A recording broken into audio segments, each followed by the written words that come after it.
Ok, parlons d'un sujet qui touche beaucoup de monde, le burn-out. Comment ça commence au juste? La première chose à comprendre, c'est que ce n'est pas un événement brutal, c'est un processus lent. En fait, ça s'installe en silence, tout doucement. On ne le voit pas vraiment venir. Au début, on se dit justement que ce n'est pas grand-chose. Les signes sont tellement discrets.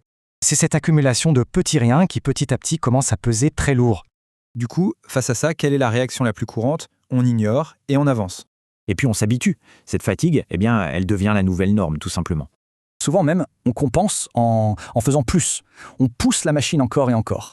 Ce cycle, bien sûr, ne peut pas durer éternellement. Il y a forcément un point de rupture. Et c'est là que, physiquement, on ne peut juste plus continuer. Le corps lâche, tout simplement. Mais attention, ce n'est pas que physique. Le mental et les émotions sont aussi complètement à plat. Il faut donc bien voir ce que c'est, bien plus qu'un simple coup de fatigue. Et ça change tout. Ce n'est pas un signe de faiblesse, c'est le résultat d'avoir été fort. L'idée est puissante. Avoir été fort, oui, mais pendant beaucoup trop longtemps. Ça renverse la perspective. Tout ça nous amène à une question vraiment essentielle, celle de la conscience de soi.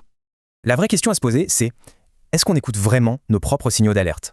Ou est-ce qu'on a juste pris l'habitude de les ignorer sans même s'en apercevoir?